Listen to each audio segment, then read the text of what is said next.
Well, today is April 20th, and Chicago's first independent black-owned dispensary, the Grasshopper Club, is making 420, as today is known, a community event. And because of that, the Stream's Jamaica Ponder sat down with the co-owner, Matthew Brewer, to learn more about their effort to destigmatize the culture around cannabis.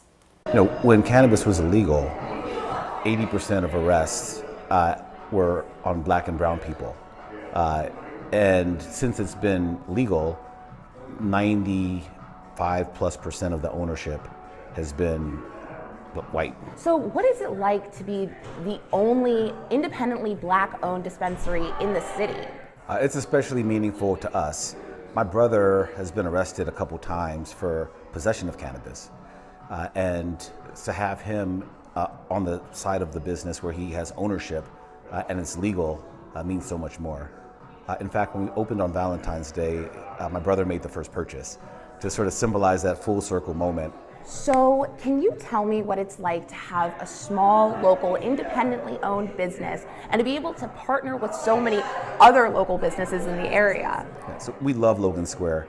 From the beginning, when we were first looking at the location, we came and met with the community and explained our plans, and there were no objectors. Everybody was just wishing us well and had ideas. And even with 420, for example, we're partnering with 7 different restaurants, all within a block of here. And when we think of cannabis culture, it's not just the plant itself. It's the plant, it's the people, it's the food, it's the drink, it's the community.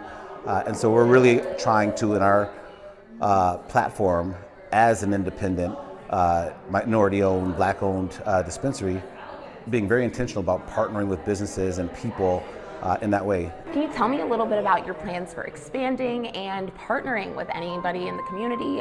So Logan Square is our first location. We are starting construction in the South Loop, which will be our second location.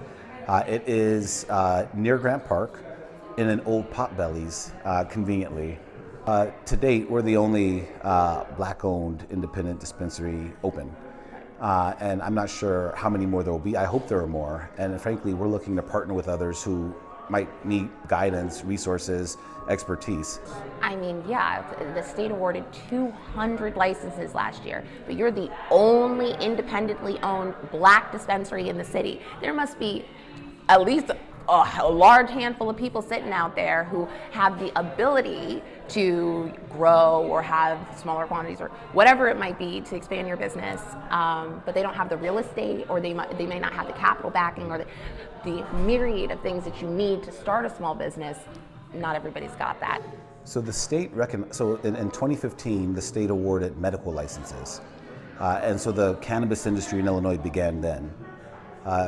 The state looked up a few years into the industry and realized that this disparity between the fact that when cannabis was illegal, over 80% of arrests were black and brown people, and that group of people had less than 1% of ownership in the industry when it was legal. And so in response to that, the state came up with a process of awarding licenses that took into consideration whether someone was from those groups in an effort to increase diversity in the industry. Okay, so to make sure I get this clear, your mother and your brother were able to apply because through the social equity licenses, if you are related to someone who has a previous cannabis offense, which your mother is, or if you are somebody who has a previous cannabis offense, which your brother does, then you're able to apply for these licenses. You guys were successful. We wanted to reimagine what the dispensary experience could be. We thought that in many cases, especially here in Illinois and in Chicago, dispensary experiences can be very transactional. You go in and there's almost an expectation that you know what you want to buy, and there's not a lot of guidance to get through that process. So how do you make sure that people who maybe aren't as experienced with cannabis come into your shop and feel comfortable enough to even ask the questions that they need to get to the right products for them? We have a lot of customers who come in and they're still open to having a conversation. Something they see on the shelves or in the display case piques their curiosity and they ask a question, which turns into a conversation sometimes. And sometimes they want to try something new. And our team is wonderful at helping guide people through that process. And that was Jamaica Ponder. Thank you for that conversation. The Grasshopper Club's community partnerships in Logan Square offer deals and discounts for the 420 holiday, and they continue through this weekend.